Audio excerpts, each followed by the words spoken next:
We have two total solar eclipses coming up in the next little while. We have one on August 12th, 2026, and then just a bit less than a year later on August 2nd, 2027. This video is just a kind of overview of those two events to help you make plans.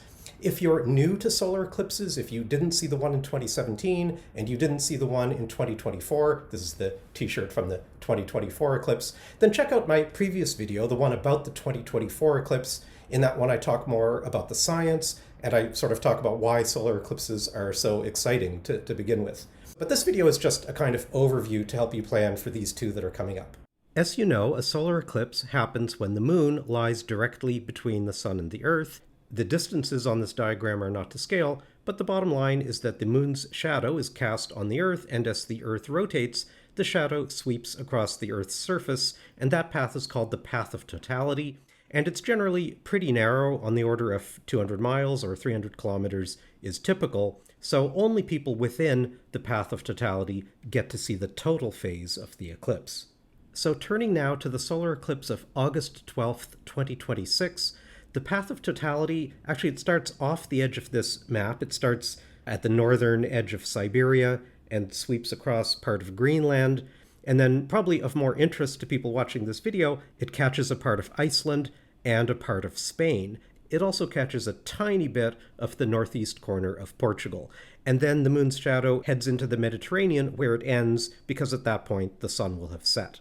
So let's start with Iceland. Of course, Iceland is known for its spectacular scenery, but you won't be able to see the eclipse from just anywhere in Iceland. You actually would have to be on the far western edge of the island, in particular the three peninsulas that you can see here that sort of stick out to the west. Note that one of them, the bottom of the three peninsulas, includes the capital Reykjavik, and people observing from Reykjavik will experience 1 minute of totality approximately, a little bit more in the western end of town and a little bit less in the eastern end of town. And those who drive out to the airport in Keflavik, I'm not sure if I'm pronouncing that exactly right, but from the airport in Keflavik, the duration of totality is longer, about 1 minute and 40 seconds. So you can imagine a lot of people from the greater Reykjavik area will be heading west to experience as much of the total phase of the eclipse as they're able to. Now, there's some other issues, notably the weather. Iceland is not known for abundance of clear, sunny days, and statistically, the data suggests that there's a 70 to 80% chance of cloud cover, which means, of course, that you have between a 20 and 30% chance of actually having a clear view of the eclipse. So I want to emphasize that because, it's a long way to go and find yourself clouded out. But, none of this is guaranteed, and of course, a holiday in Iceland would be pretty awesome, so there will be a lot of people deciding to observe from Iceland and to try their luck. It's also worth noting that the sun's altitude in the sky, as viewed from Iceland, will be about 25 degrees, and that's not very high up in the sky. For photographers, for those of you using a telephoto lens to try to get a good close-up view of the eclipse, this will be a little bit challenging because you'll be looking through a relatively thick slice of the Earth's atmosphere. So it'll just be a little bit challenging in terms of getting a crystal clear photograph, but stay tuned because, as you'll see in just a moment, when we talk about the 2027 eclipse, the situation will be different. I imagine many people will be observing the eclipse from cruise ships off the coast of Iceland. I have not investigated specific cruises, but it's a good bet that such cruises are on offer. Now let's turn to Spain. So notice that the path of totality cuts across northern Spain, kind of running from northwest to southeast. It just misses the heart of Madrid, so the northern Madrid suburbs are in the path of totality. Central Madrid and the southern suburbs are not in the path. Barcelona, similarly, is just outside the path. It is just north of the edge of the path of totality, and Bilbao is just about on the northern edge of the path. As with Iceland, northern Spain is noted for some very dramatic and inviting scenery. Also, Spain has very good transportation between highways, trains, and buses. It shouldn't be too much trouble to get to your viewing destination, especially with some advanced planning. We do need to talk about the weather. This map shows the weather prospects for Spain in August, and the best bet seems to be the general middle part of northern Spain, that is to say the area just north of Madrid, whether it's due north of Madrid or a little northwest or a little northeast. So on average, the data is pretty good. The prediction is that you've got about a 70% chance of clear skies, but again, that does vary by location. And unfortunately, the northwestern coast, the data doesn't seem to be quite as good for the coast. The reason I mention this is because the sun will be pretty low in the sky, lower than it will have been for people observing in Iceland. So, for example, people viewing the eclipse from the northwest coast of Spain will see the eclipsed sun just 12 degrees above the horizon, and for those viewing from the east coast of Spain, let's say north of Valencia, the sun will only be 4 degrees above the horizon. Now, by comparison, here's a photograph of the total solar eclipse of 2019 from South America. In the photograph, the eclipsed sun is 15 degrees above the horizon, just to give you a bit of the sense of scale. So 12 degrees, obviously, is less than that, and 4 degrees really is not very high. And if there are any clouds, especially clouds that are not necessarily above your head, but clouds towards the horizon, if the eclipsed sun is very close to the horizon, which it will be, especially if you're on the east coast, this really could interfere with your plans to have a clear view of the eclipse. But these are all things you're going to want to take into account. And finally, as the moon's shadow passes over the east coast of Spain, it hits the Balearic Islands. In particular, the island of Majorca lies right smack dab in the middle of the path of totality. And you might be thinking, oh, well, who doesn't love Majorca, right? That would be a great spot to view. And in many ways, I think it would be. But note, the sun will be getting ready to set. So viewing from Majorca, the sun will only be 2.5 degrees above the horizon. So if you are planning to view from Majorca, make sure you have an absolutely clear, unobstructed view to the northwest, which is the direction that the sun will be as it's getting ready to set. And frankly, that goes for all of Spain. No matter where you're observing from, if you're near a hill, make sure you're on the western side of the hill, not the eastern side, or, for that matter, maybe try to be on the top of the hill. But you absolutely have to have a clear, unobstructed view to the northwest. And just one more note about that. I've been talking about the low altitude of the sun as if it's a problem, but it can also be kind of a blessing, just in the sense that having the moon eclipsing the sun just above the horizon is actually kind of cool. I mean, that would make a really interesting photo, and I bet a lot of people will try to catch a photo like that of the eclipsed sun just looming above the horizon. I mean, that will be pretty neat.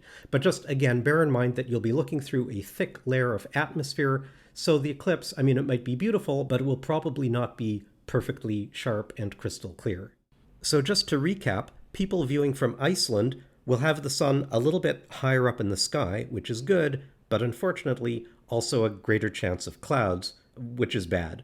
So you're going to want to take all of this into account as you choose between Iceland or Spain, or possibly a cruise ship somewhere in the North Atlantic, or I guess possibly the Western Mediterranean. So that's the 2026 eclipse. Now let's turn to the one coming up just less than a year after that, on August 2nd, 2027. This eclipse is particularly interesting because many folks will be able to see 6 minutes and 20 seconds of totality. That's terrific. That's a lot. That will be the longest duration of totality since the eclipse of 1991, which, by the way, was my first eclipse, and you can find my video reminiscing about the eclipse of 1991 here on YouTube. Now, as you can see from the map, the path of totality starts basically near the Rock of Gibraltar, where Spain and Morocco almost meet, and then the moon's shadow moves eastward across Algeria, Tunisia, Libya, Egypt, and then over the Red Sea and Saudi Arabia and the Indian Ocean. And the elevation of the sun in the sky, well, that's going to depend on where you are along this path. For people viewing from the southern tip of Spain or northern Morocco, the sun will be about 40 degrees up in the sky. So again, bear in mind that straight up would be 90 degrees. Halfway from the horizon to straight up would be 45 degrees. Okay, so from the western part of this path, the sun will be about 40 degrees up in the sky. As you get towards Egypt, the sun will be almost overhead. I'll say more about that in just a second. So I suspect a lot of people will be heading to Egypt for this. The path of totality passes south of Cairo, but notice that it goes directly through Luxor, and Luxor is home to the Temple of Karnak. a UNESCO World Heritage Site with remarkable history going back 3,000 years. This would surely be a spectacular place from which to see the spectacle of a total solar eclipse. And by the way, those of you of a certain age will remember James Bond cavorting around the Temple of Karnak in The Spy Who Loved Me. Now, a few more notes about this location. First of all, it will be hot. So this is August. It's a desert. You can expect high temperatures around 41 Celsius or about 106 Fahrenheit. Even the nighttime lows are not particularly cool. You can expect about 25 Celsius or 77 Fahrenheit. But again, those midday highs are really going to be scorching. So definitely take that into account as you make your plans. And the sun will be really high in the sky. From Luxor, the sun's elevation will be about 83 degrees. Again, 90 degrees would be straight up. So you're virtually looking straight up. You don't want to hurt your neck. I think many people will choose to lie down. You'll probably want to have a yoga mat or something like that so you can lie down to stare up. Now, whether that will make it hard to do photography, I mean, setting up a camera on a tripod and trying to rig it so that the camera is pointed straight up can be a little bit of a challenge. But the plus side, and this is where we can draw a contrast with the 2026 eclipse, the plus side is that you'd only be looking through a thin layer of the Earth's atmosphere, a relatively thin layer. So what that means is there's not as much air between you and the eclipse to make it blurry, and that means this is a good chance to get a nice, crisp, clean photograph, probably a better photo than you would likely be able to get during the 2026 eclipse.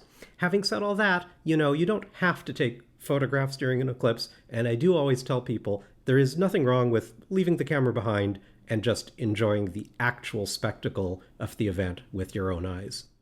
And also, again, I suspect there will be cruise ships. I think there will be cruises in the Mediterranean, just off the coast. And of course, obviously look out for package tours, but also note that many of these tours, some of them may already be filled up. It is a pretty good bet that most of these package tours and probably most of the cruises will really start to fill up in the months leading up to this big event. And just a quick safety note, during the partial phases of the eclipse, when any portion of the sun is visible, you're going to need your eclipse viewers. If you're not sure where to get them, go to the website of the American Astronomical Society, where they have some useful links.